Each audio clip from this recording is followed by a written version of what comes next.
Welcome to the Worth Knowing live stream on my Substack, Worth Knowing with Matt Robison. And we're on Facebook, Twitter, Twitch, LinkedIn, and of course on YouTube, where we appear twice, both in portrait and landscape format, which does seem repetitively redundant.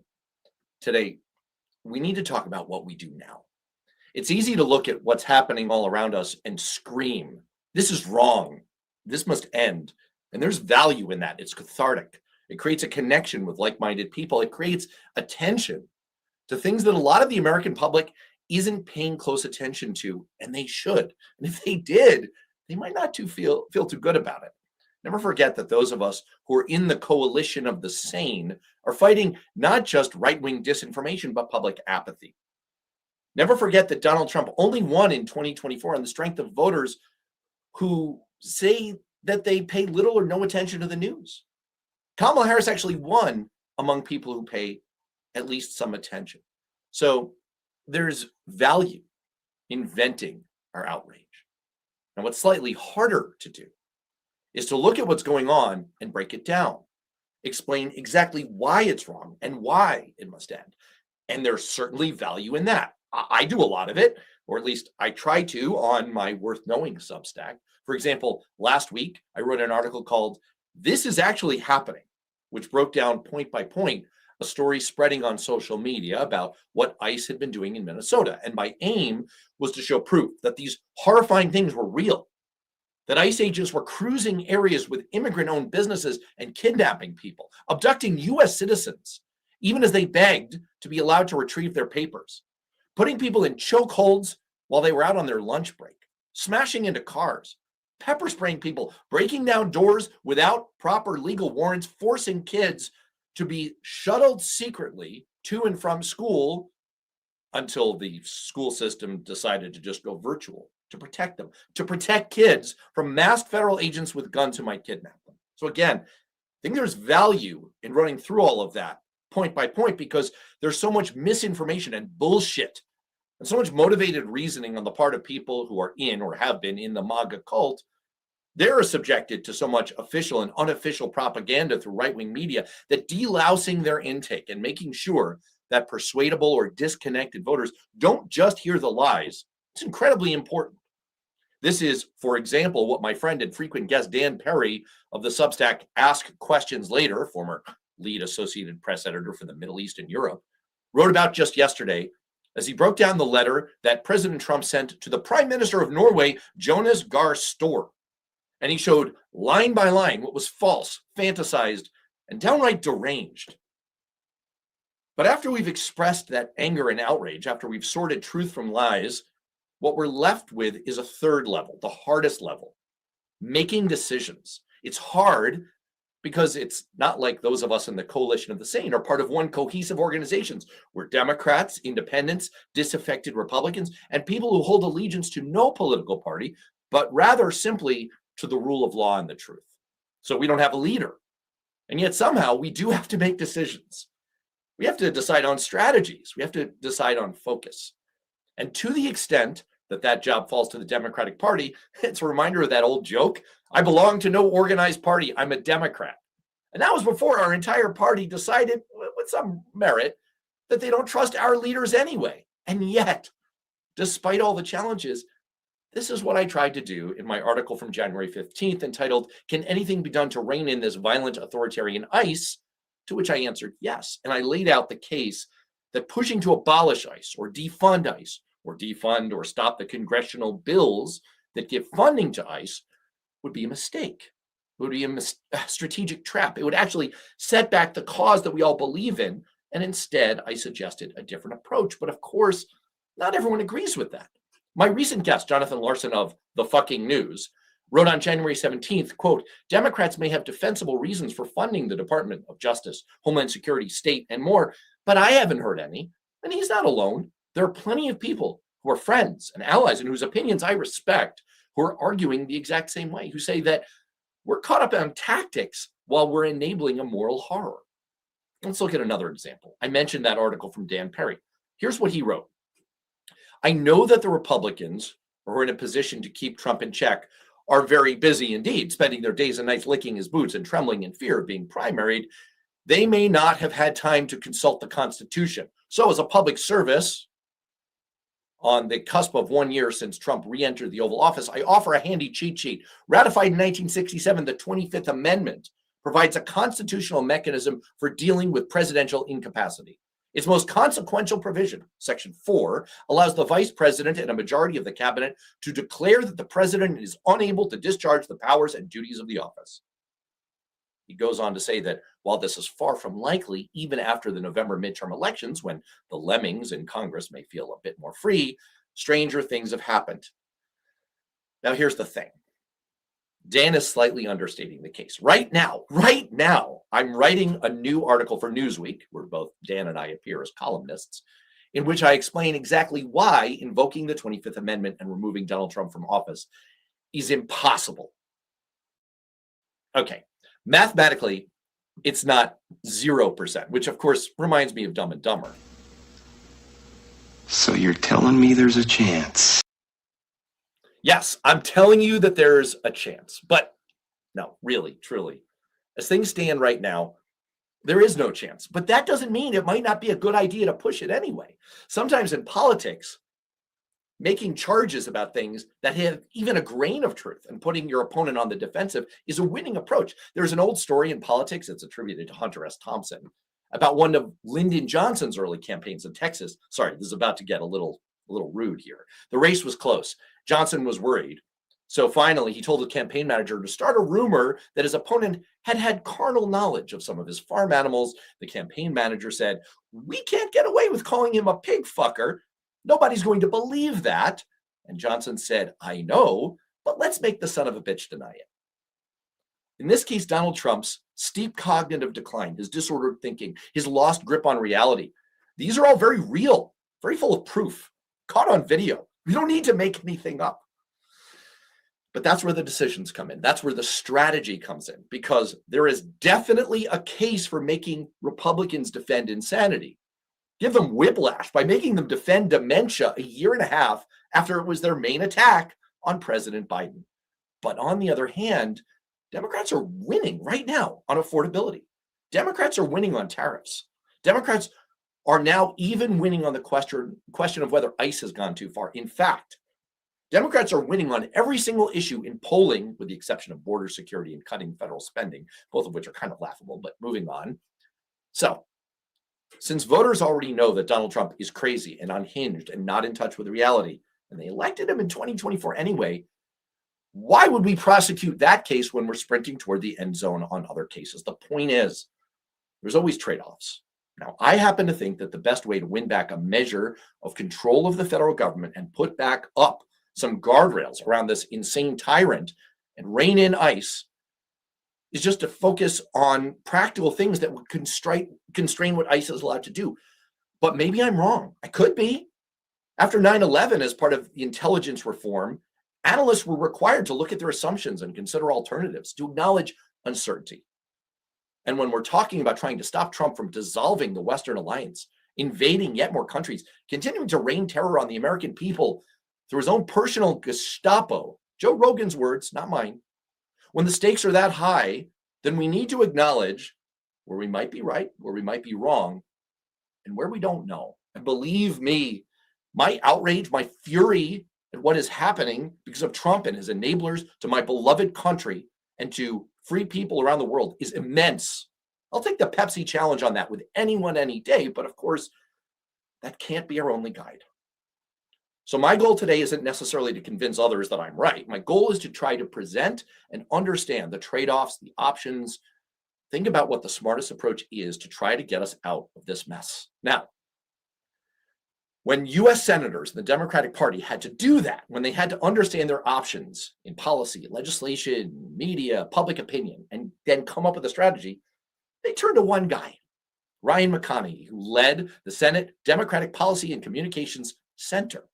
And so today, I'm going to ask Ryan to go back to the job that he used to do for US senators and do it for us. Ryan, welcome back. Oh no, you are not only muted, but frozen, my friend. There we go. You're unfrozen. You're like an unfrozen caveman lawyer. I, I'm just an unfrozen caveman lawyer. My favorite one of those was where I think he was arguing a case in Mexico and he just spoke fluent Spanish. That's right, exactly. I'm just Um, a simple yeah, unfrozen yeah. caveman Yo, lawyer. yo soy. It was we are dating ourselves so hard right now, talking about Phil Hartman sketches, but I don't care. It was That's all top right. shelf I stuff. just made a Dumb and Dumber reference here, and I played the video too. So fuck it. All right, Ryan. For full transparency to folks in the chats, and I have not caught up, which I will try to do as we go live here. We are live. If anyone's wondering, Kinky Streets asks every week, "Are we live?" We are live. I'll try and catch up on the chats, but you and I set this up a tiny, tiny bit in advance. We know a little bit of where we're going to go, not entirely. We're like Michael Jordan. We're going to jump in the air and then decide. So let's start off with this question. I want to start with the Jonathan Larson piece, the funding piece. There is an active discussion right now about the way we fund ICE, the way we fund the overall Department of Homeland Security through Congress. Now, I don't want to try to break this down. It's a lot of nuance inside baseball shit that people don't want to deal with. But could you just walk us very briefly, high level, through what is the bill, what is the mechanism that Congress uses to fund the Department of Homeland Security and therefore to fund ICE? And why is this a decision point right now in terms of what Democrats do or don't do? Sure. So ICE is typically funded under what they call the Department of Homeland Security Appropriations Bill. And that's one of the annual appropriations bills that Congress should pass. It doesn't always. Sometimes it does a continuing resolution. But that federal spending authority is particularly right now one of the only lever that Democrats in Washington have to really make their voice heard. It's not, I don't want to say the only one because there are things on the margins. But as we just saw in the fight over the healthcare tax credits, that's where Democrats have the biggest stick to try and drive home a point. And so right now, Congress is working on the DHS funding bill. This is, breaking news this morning. They just released the version of the bill that now the House is supposed to consider this week, and that's come to the Senate. So strategically, this is the first decision point given everything we're seeing out of Minneapolis, everything we've seen in the weeks and months building up to this is what will Democrats do on this funding bill, and what is the best way to protest and rein in what's going on with ICE. And how does that stack up against really the long game here? So sort of what can Democrats do, and then what should Democrats do? And those are the things that people in Washington are working through right now. So walk us through a little bit of what is in this. Actually, I'm going to first read back what you just said. So every year, under the law, in theory, this was my first job in Congress. Actually, I worked for the Appropriations Committee. Every year, Congress is supposed to pass funding for everything that the federal government does. And they break that up into a series of bills, about a dozen. It's fluctuated over the years. One of them is the bill that funds the Department of Homeland Security and all of its subsidiary agencies. And right now, that funding bill is under consideration. So one option here would be for Democrats, like you were saying, when we shut down the government to elevate the ACA subsidy issue, that seemed to work. It really did elevate that issue. The salience in public polling skyrocketed. So one option would be to filibuster this bill and hold off on any support. As Jonathan Larson suggested, there's some moral high ground to that, and it might help elevate the issue of what's going on with ICE. What are the pros and cons to that? Sure, and I'll weave in some of the differences with the healthcare fight here because I think that's actually instructive. So, I think the pro on that, and to spoil it, I don't think it's a good idea. So I don't think the pros list is very long. But if you were arguing for it, and there are some, Senator Murphy from Connecticut and others are definitely arguing we shouldn't be funding ICE at this point. It really is the symbolic and attention focusing benefit of it. You say, of everything that's going on, Greenland, tariffs, if you're going to shut the government down, Democrats are saying, America, you need to pay attention to this because this is the issue, and it's a way for Democrats to kind of make the news on this issue by shutting the government down and focusing that attention. Now, some differences with the healthcare fight. One, the tax credits were expiring, so there was a clear deadline for action here that Democrats built up to through a shutdown. Two, healthcare is an issue where Democrats tend to have an advantage politically. They're more trusted. And three, the healthcare issue is an affordability issue. It is an affordability fight, which is the kind of the driving narrative of 2026. Those things are not at play necessarily with the ICE fight. And I think one of the biggest things to point out is that a shutdown of the DHS or a shutdown of the government would not at all stop ICE. ICE has been put on autopilot by the Republicans in Congress and this administration. In the reconciliation bill that some refer to as the big, beautiful bill, they put $75 billion in there to basically pre-fund ICE that is separate from the annual appropriations process. So if you shut down DHS at this point, you're not shutting down ICE. You're basically furloughing TSA workers. You're undercutting FEMA if you need to respond to a disaster. It's basically all the other parts of DHS, but ICE would not skip a beat. So the question is, if you're Democrats, by shutting down, can we actually stop ICE from doing what it's doing? No. Is it a political fight that's worth having anyway? I would argue, and I think most would argue, that is a trap that the White House would love Democrats to fall into. So it just so happens that we've come to a comment here in sequence. I did not plan this, just catching up to everyone's comments in the chats from TrickyBlade_TV. Love your handle. That's a good handle. Reducing funding to ICE is a terrible idea. Pushing legislation to limit ICE's power is the right move. What you're basically telling me, the money sentence in there was, it wouldn't work. ICE is on autopilot. It has, because of the one big beautiful bill, all the funding it needs, and it would just keep sailing along. So we wouldn't be hurting ICE. We wouldn't be stopping ICE. All we would be doing is withholding funding from things that are actually relatively popular that Americans like, and moving the focus off of ICE onto, why is there no funding for FEMA? Why is there no funding for TSA? Why are airline flights slower or shut down? So I see that argument. By the way, while we're talking about things in the chats, I just want to point something out, and I haven't caught all the way up. This is my public service announcement that I do in virtually every live stream. I welcome dissenting views in the chats. I think it's healthy.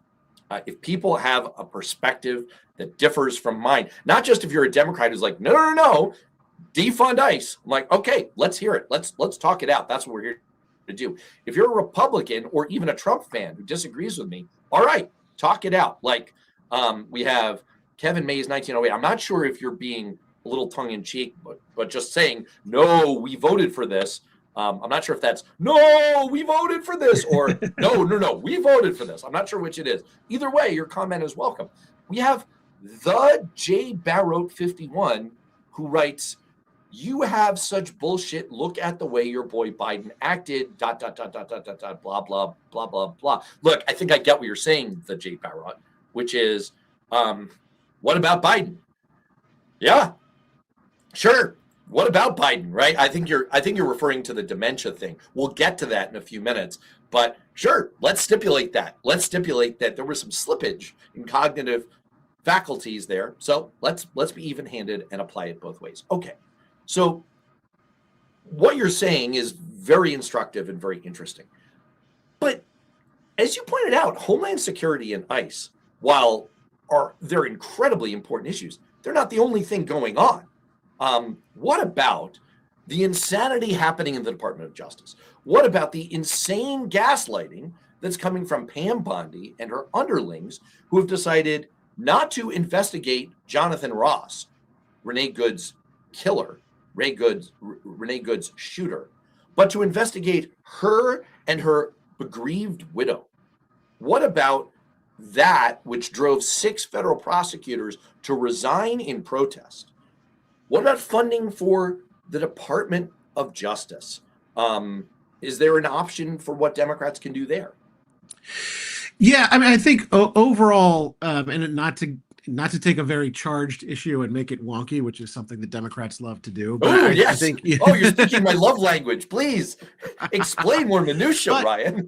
But I think in these, Democrats actually have more control in these scenarios by passing these funding bills than they do by just putting the government on autopilot. Because if we look at the ICE example and the bill that just came out today, this is not going to satisfy and I think both Senator Murray, Congresswoman DeLauro said, like, look, more needs to be done. This is what we can do right now. And in the bill, on the Homeland Security bill, they have money for body cameras.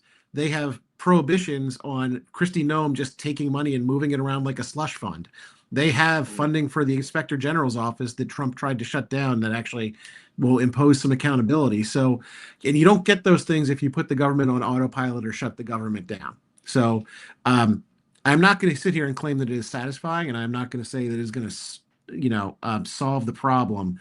But you ultimately, with the limited hand that Democrats have, they have more of a hand in the game by putting some legal bounds and some funding control over what goes to the government than by opting out of the funding process. Let's address what 2 of our most frequent and insightful commenters have put into the chat in the last few minutes. I mean, we're slowly catching up to current time. This is from a few minutes ago. The Cynthia Rice says, tricky. Then how do you stop ICE from terrorizing people? And Lefty Graham says, legislation limiting what the job description of these thugs would be a start, but legislation is a non-starter with the Congress and MAGA hands. All right, so let's address that. Now, what I advocated for in my article about whether we could rein in ICE was, if we agree that abolish ICE is a trap, and we can put that in the parking lot, and I can expand on why I think it's such a trap, why it's a messaging trap. But let's just say for a second that it's impractical for all the reasons you laid out, and it's probably strategically not a good idea. What about the specifics of mandating body cameras? You said there's funding in there for body cameras, but what if we mandated them? What if we put the focus on, you've got to identify who you are, what agency you work for? None of this like black balaclava shit, right? None of this generic police. You're not the fucking police. You're a fucking goon squad rent-a-cop. Fuck you. Okay? Oh, great. Now they're pounding at my door. What if you constrain, no chokeholds, de-escalation training? What if you put the focus? So this would do 2 things in my mind. One is, you might actually pass some of this, but I want you to evaluate that question. And second, by putting the focus not on, we want to defund ICE, we want to abolish ICE, we'd be putting the focus on putting Republicans on the spot to defend why these things should not be happening, why ICE should be allowed to continue wearing masks. What do you think about the effectiveness, politically and substantively, of that?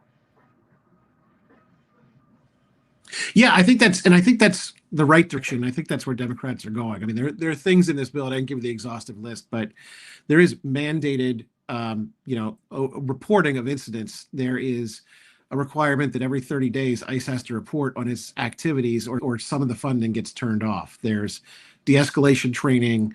There are several of the things you're talking about, and those are, I think, generally, if calling for abolishing ICE is the trap, I think that the way that Democrats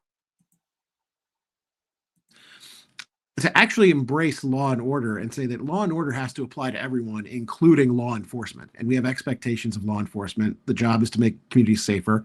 The things that ICE are doing on the ground here are not law enforcement. They're not making the community safer. You can listen to, the Minneapolis chief of police on that. And they're not going to pass all those things, but ultimately, the way that Democrats can truly rein this in is they have to get a seat back at the table, which means they have to win control of at least a chamber of Congress in 2026. And to do that, um, vision for what they think law and immigration enforcement need to look like. Because we're not, as Democrats, we're not starting at zero on this. We are starting at a deficit on immigration.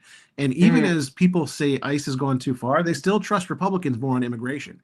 We need to talk about what our approach to law enforcement looks like. I think, for example, Senator Cortez Masto has a really interesting proposal out there.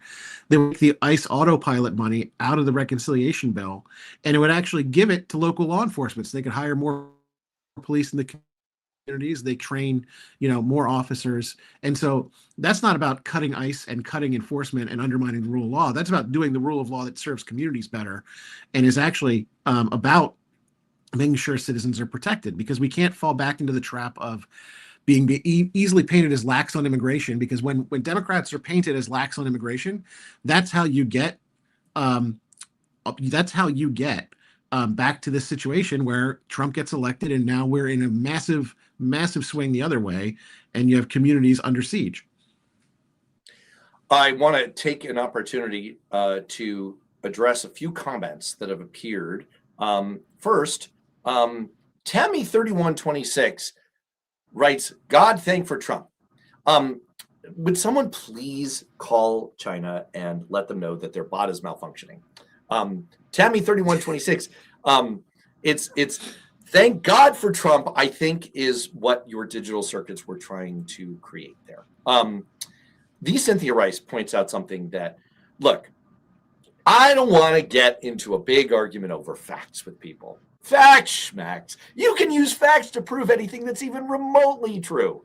However, I would like to indulge in, if people would go with me on this, just reminding folks that Barack Obama, for good or ill, deported twice the number of people as Donald Trump did in 2025. Twice, without raining terror on American communities. How did he do that? Maybe because he wasn't obsessed with Stephen Miller level bullshit. Maybe it wasn't all a social media terror exercise meant to feed fundraising exercises for the National Republican Campaign Committee. Just possible. And then one final thing that I want to push over to you, Ryan. I think Democrats tend to get obsessed with the federal level. And one of the things that I pointed out, now, granted, you are a federal policy and communications expert. You're not so much a state guy. However, one of the things that Tricky Blade _TV points out is you have to pass legislation that limits ICE's power in the states. This also lines up with one of my recommendations for my article, which is there's a ton that we can do at the state level. And you've read my article. What do you make of that element of this? What else can we be doing at the state level that has a reasonable chance of reining in some of the abuse? Yeah, and I think obviously Minneapolis, you have some other jurisdictions that are leading the way there, and the first thing they're doing, and I think that so far the Minneapolis PD has been doing a really commendable job just trying to keep a lid on the situation. I mean, part of this is incitement, and the chief has been very clear, like he does not want to see a repeat of 2020. So in a lot of instances, the police are trying to just keep be a buffer between ICE and protesters who are exercising their constitutionally protected rights. You've had, Minneapolis, you've had the DA and the police chief in Philadelphia say, if ICE comes in here and commits crimes, we're going to prosecute you because, even if you are part of ICE, you're not immune. And if you're violating the law, we're going to hold you accountable.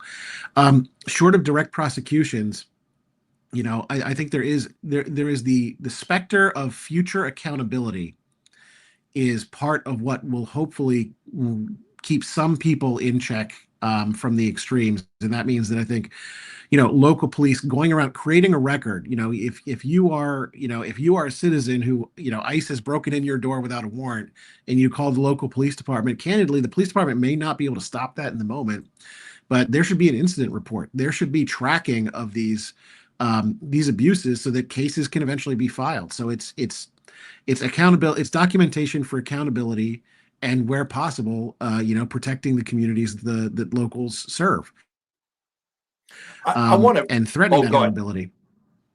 Well, I want No, I to was going to say, and push just back on a threatening that couple of things. accountability Yeah. as a, yeah. Oh yeah. No, you finish. You finish. We're having a moment of tech lag, probably because I criticized a Chinese bot, and they're like, we'll show you. Maybe it's a Russian bot. I'm sorry, I didn't mean to offend Well, you, Vlad. I'll just sum up by saying I don't think the local authorities cannot directly intercede, and they're probably not going to be able to stop, but they can create an accountability environment that may make ICE agents think twice before they go ahead and cross the line. And I love the bill that was introduced in Maryland that would prohibit state or local police from hiring people who worked for ICE in this time period. Now, that may run into legal problems. It could be tweaked. But the idea of people respond to incentives, the idea of making ICE officers think twice. I'm not saying they're going to self-deport, but making them think twice, realize that there is a shadow, a specter of accountability out there. Stephen Miller had this unhinged comment. He put out this statement about, hey, ICE officers, just remember, no legal authority can constrain you. Anyone who stands in your way at the local level is breaking the law. Well, first of all, that's not true. Second of all, the fact that you have to say something like that means you are nervous. You are nervous as hell that ICE agents are aware of this. Like, he's nervous because they're nervous. And so ramping that up is effective. I just want to push back on a couple of comments. Again, I'm not going to ban anyone who's not like actively being a bigoted troll or a very obvious bot. But this is probably a bot comment. I think we need to stop funding to all the blue states that have been stealing trillions of taxpayer money. In 1990. There are so many problems with what you just said here. I don't want to unleash Ryan on you. Ryan has all the receipts. I'll just do this myself. I'm like Ryan's like much punier left-hand man. But this is fucking stupid, man. What, trillions in taxpayer money? Where do you think the taxpayer money comes from, you idiot? All right. Goodbye. And one more here.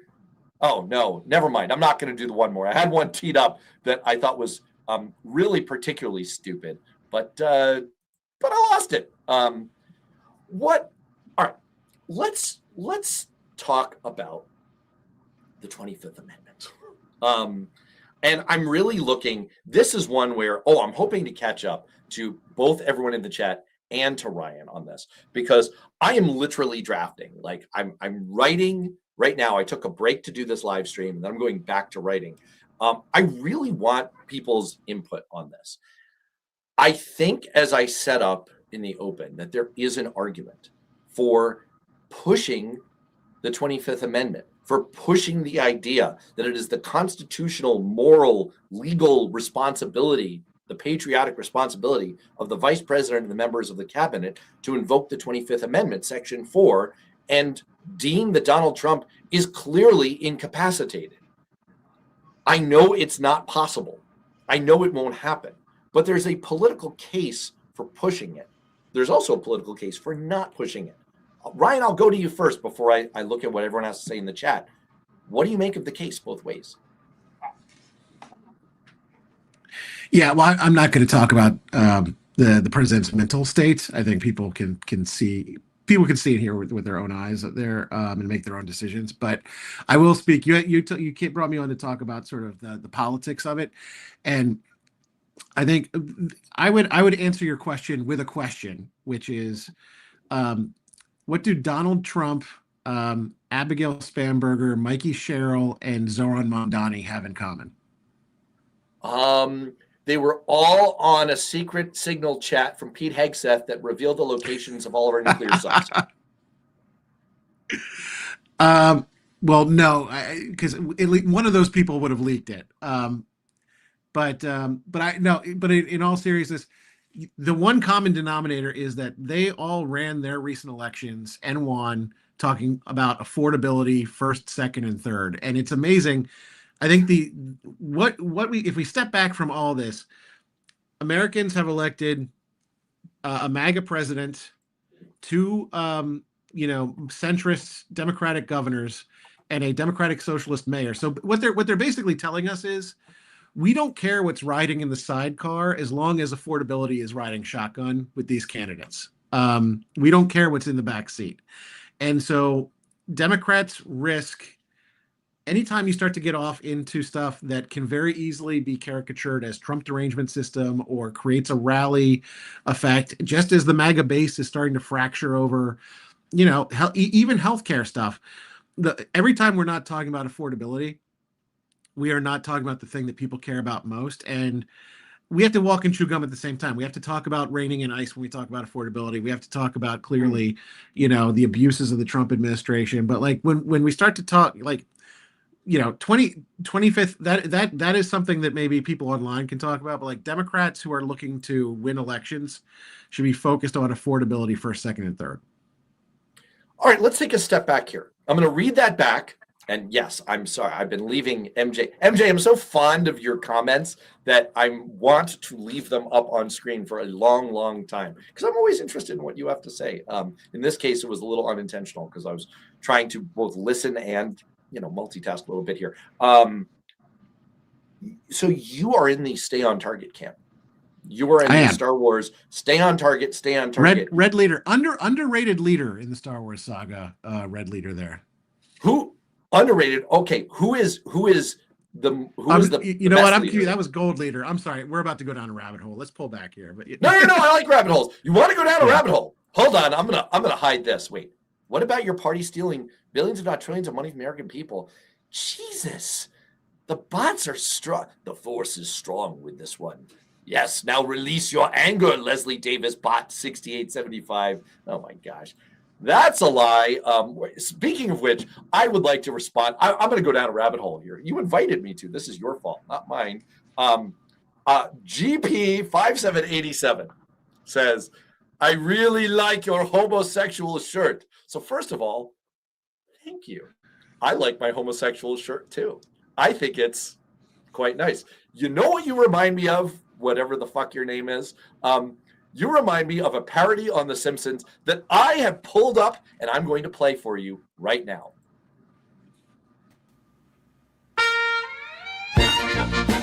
Ladies and gentlemen, it's up late, Miss McBain. I'm your announcer, Upper Coopenführer Wolfcastle. And here's McBain!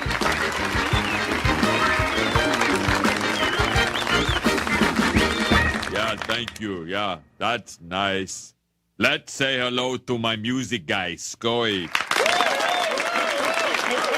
That is some outfit, Scoey. It makes you look like a homosexual.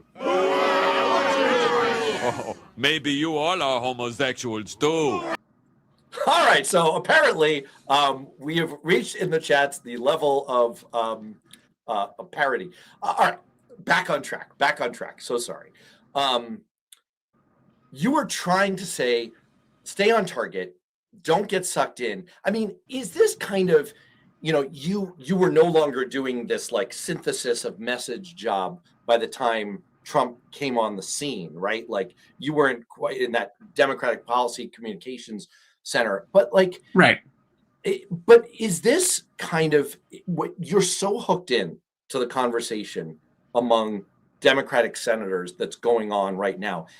Is this the constant conversation happening behind closed doors? Like, how do we avoid getting pulled into this shiny object, that shiny object? How do we stay on target? Yeah, and it certainly is. And there's division in the party. It's not a new division, but when the stakes are higher and the environment is heightened, it's sort of the you have the populists versus the more moderate wing in terms of do we focus on the energy of the base, or do we try and reach across to voters who who are the swing voters and who maybe sometimes vote for Democrats, sometimes vote for Republicans, and if you feel base motivation is the way to go, then you want to be as loud as possible, as aggressive as possible. Focus on the you're basically in the Bernie wing.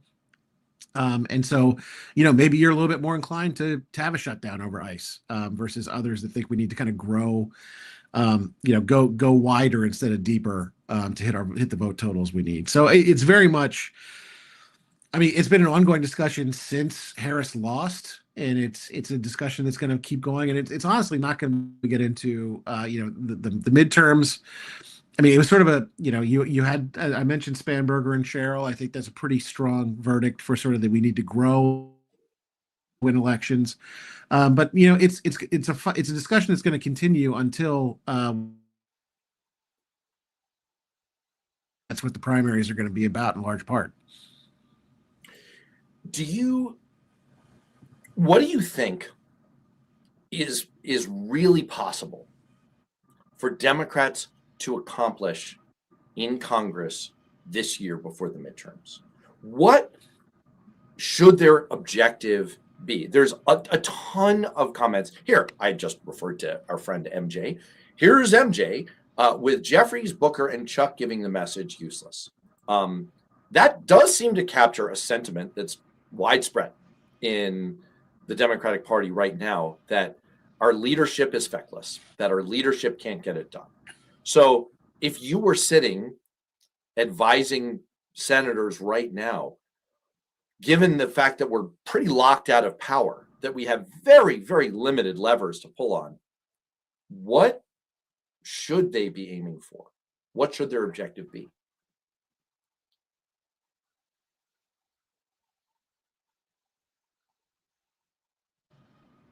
Go back to both in terms of a commentary on the leadership and the types of things that Democrats need to do. They need to pick smart fights that focus public attention on places where Republicans are weak and failing.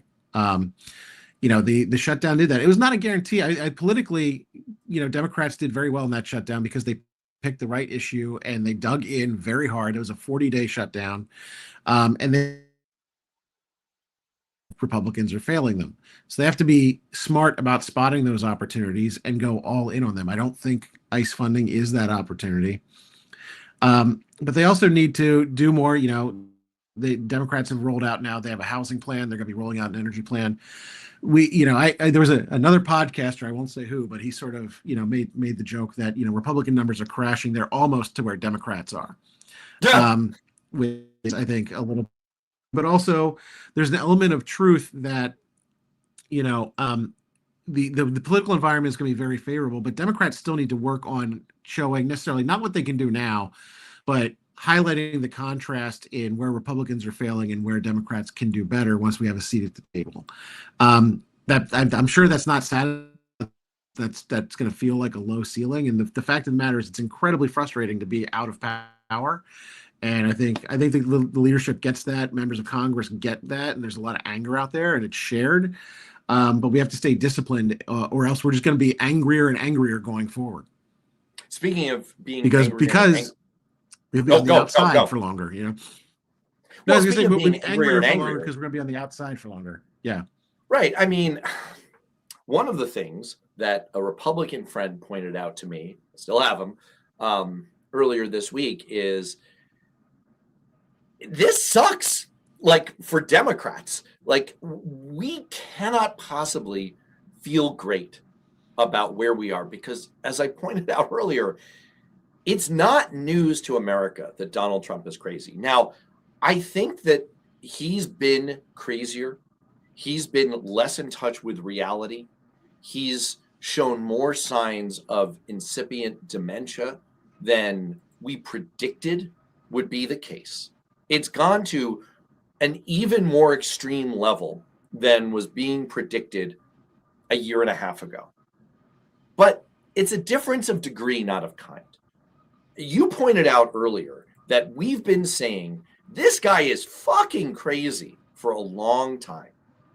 And despite that, despite the fact that it's been obvious, we still lost. We still lost to him. And that has got to be sobering. And there has been a real division in the Democratic Party all year. And I know for the people who are pro-Trump but are not trolls and bots who are in the chat right now, you're going to enjoy this. This is the, hey, Dems, let's take a look in the mirror portion of the show. There has been an active discussion going on within the party for a year plus now about hey, do we need to fundamentally change? And there was an accountability review that the DNC was doing that Ken Martin decided to pull and not release, where you're so tapped in to Democratic Party circles. Where is that conversation at right now? Where is the discussion inside the Democratic Party about, do we need to fundamentally change course and tack in one direction or another? Or are we saying, let's just not worry about it? We've seen across, per your joke earlier, Zoran Mamdani to Mikey Sherrill, we've seen what works. Let's just do that and hit the fuck it button on all other debates. I mean, I think the discussion is a little bit more in the latter camp because the urgency around winning in 26 is so great. And I think, Matt, you and I'll go back to our shared history together. Oh gosh, no! You know, you might get into my homosexual shirt. Right. Right. No, but, I was gonna. You beat me there. You beat me there. Back to when we used to share wardrobe. But we were there,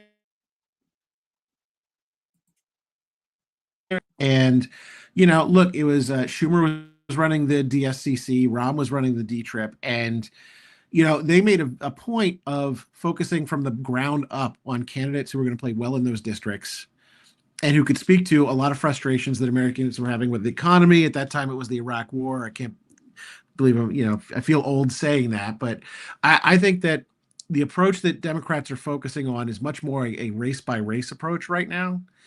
If I was going to sum it up, it's within the affordability issue is broad enough that you're going to have both sides. You have sort of the abundance crew that's going to be talking about we need to build more houses, we need to increase supply on things.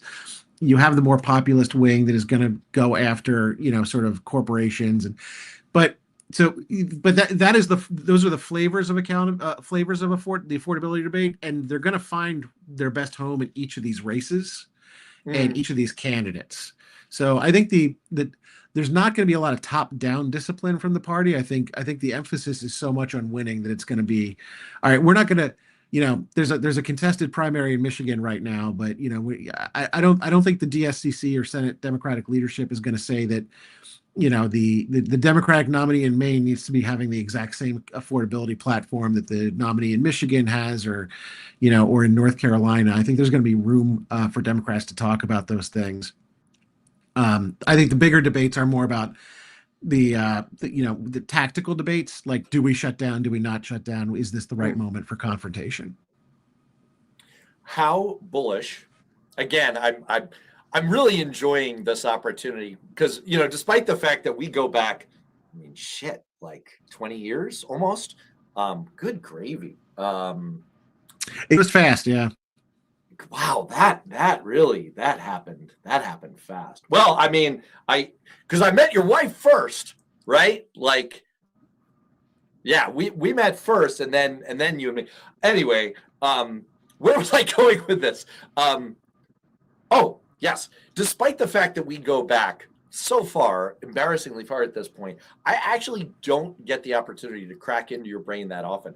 So, give me another like little insight into what the conversation is in Democratic circles in DC right now.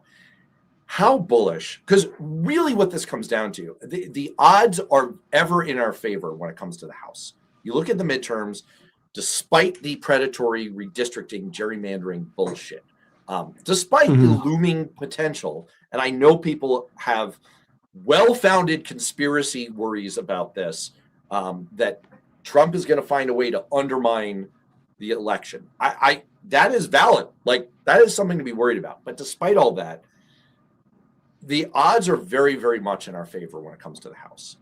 But a big, big part of the ballgame is the Senate. When I did my end-of-year prediction show with my Republican counterpart, also named Matt, on my Friday show, Political Rehab, we did our prediction for 2026. I said Democrats would come up short in the Senate, and I thought we would end up at like 51-49 against. What is the discussion behind the scenes like among Democrats right now on both the House and Senate? Where are people at? What are they seeing? How are they feeling? I would say generally there's a confidence, but far from an assuredness, if that makes sense. I realize that's a very fine needle to thread. I think if you look at the fundamentals, you look at history, you look at some of the failed attempts at redistricting that Republicans have gone through. I think there's a sense that if Democrats keep their pedal to the metal and stay focused, that the House is definitely within reach, and it's not impossible. I'm starting to hear a little more optimism about the Senate in terms of possibly getting, hitting that 50 or 51. That would be a really good night for Democrats, but it's not. No one is quoting The Princess Bride and going inconceivable. But I think the caveats there are, one, even without some of these redistricting efforts, the House has been gerrymandered within an inch of its life. So the marginal seats are just like not there to have big, like 1994 or even 2006 style waves or 2008 style waves. So probably a little bit of a ceiling on what the Democratic majority would be in the House. And you also just can't shake the fact that, part of it is Democrats have been grappling with a year of, how did we lose? How did we lose when this is all going on over there? And I do think there's probably a little bit of we can't ever be, there is now a limit on our confidence because, all scenarios are always in play. So I think by and large, it's, there's a hopefulness, there's a resoluteness, but no one's taking anything for granted. This is going to be far-fetched hour. Okay, you ready? This is even more far-fetched. Oh, you're going to love this. I'm going way, way too far right now. One of the articles I was thinking of writing up, and I decided to do this 25th Amendment one instead, so it's not happening. Maybe it'll happen on Substack. One of the articles I was thinking of writing up was about the mounting pile of bodies that Trump has left behind among his allies and former friends. It is a truly, absolutely gobsmackingly stunning list. And, I thought I was originally going to write this up back when I thought the highlight was Elise Stefanik. And before that, I thought I was going to write it up when I thought the highlight was Marjorie Taylor Greene.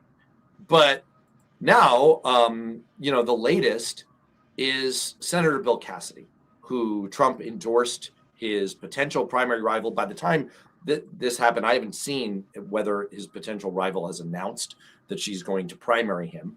But, this joins a list of Jeff Sessions, Bill Barr, Mike Pence, James Mattis, Mark Esper, Rex Tillerson, John Bolton, H.R. McMaster, John Kelly, Anthony Scaramucci, Stephanie Grisham, Cassidy Hutchinson, Michael Cohen, Marjorie Taylor Greene, etc.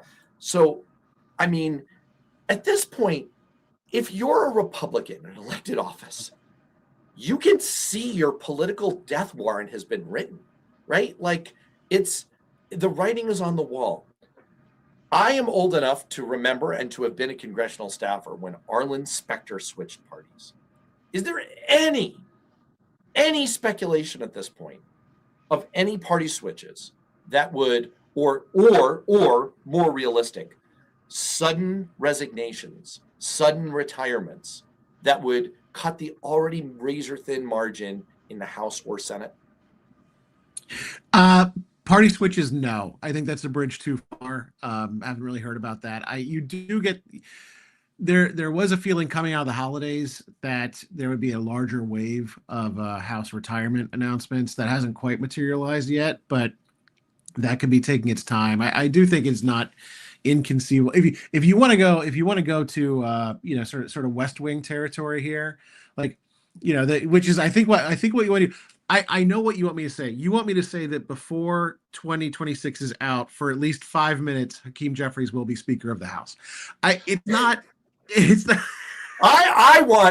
No, you know what my sick fantasy was? This is like, I know we have, by the way, I'm happy to see Kinky Streets in the chats. Kinky Streets made it.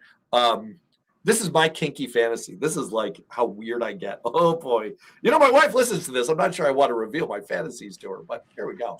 I was having this sick moment where I'm like, what if Susan Collins switched parties? That's not going to happen. I'm just, you know, like, this is, like I said. No, I would, if I could play along here, I would, but it's not. That's not going to happen. Yeah. Well, and look, there's history for it, right? Like Jeffords went independent and actually flipped a majority in the Senate. Right. You know, while I was working there, I was. We were both there. Yeah.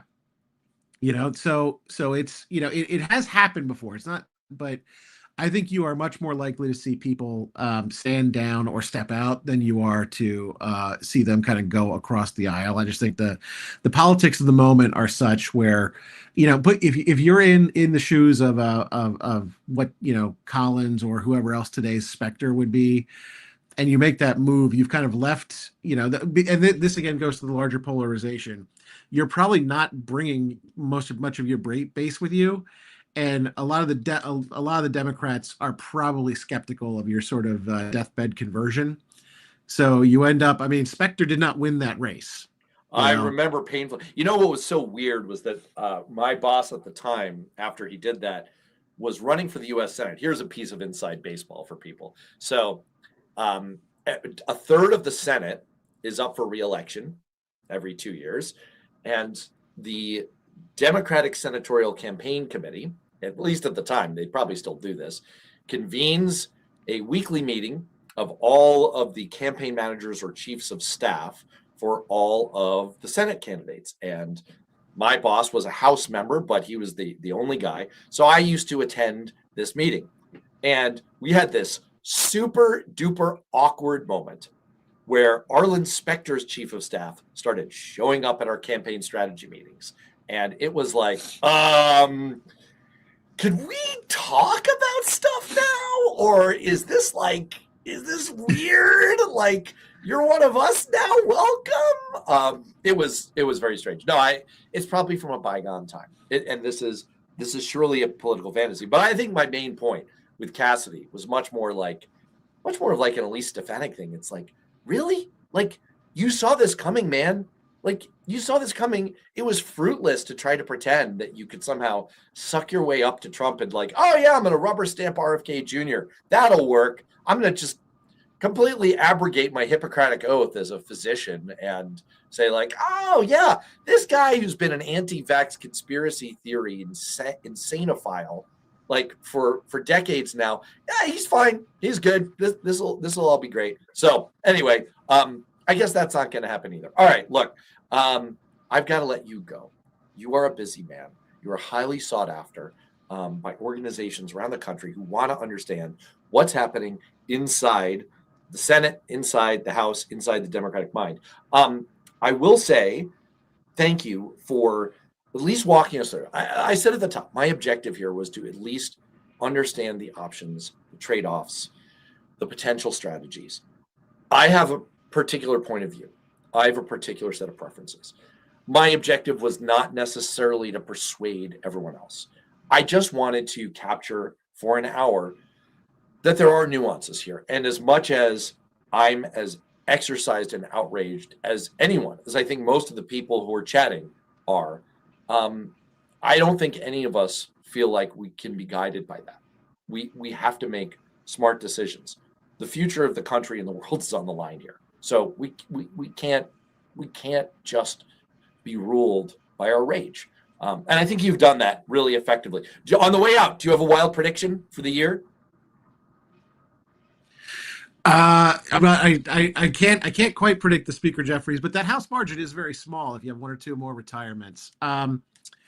Oh man, you're putting me on the spot here. Wild prediction for the year. I wanted to get at you out of left field. Totally the objective. I know. You know what? I am going to say big infrastructure bill actually gets done. Congress will do one big thing this year.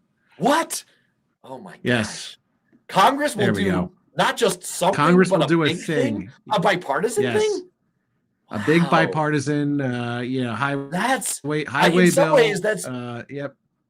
Yeah, my flabbers are gasted. That's more out there than Speaker Jeffries. I love it. I actually love it. All right. Very good.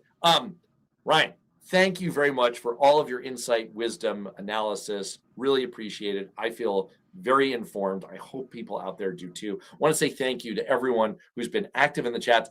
I want to say a special thank you to the trolls. I know that's a weird thing to do, but you keep things lively. You keep things fun. You keep it interesting for me.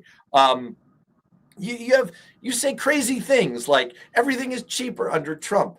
Then there are normal people who say things like, MJ, I adore you, Matt, but this won't work. Well, I adore you too. So it's mutual. But regardless, I really, really, I appreciate the trolls because you're just helping our YouTube numbers. You're just pushing up the live views continuously. And so keep coming. I appreciate it. Thank you to Cynthia Rice and the other moderators who are swatting them away.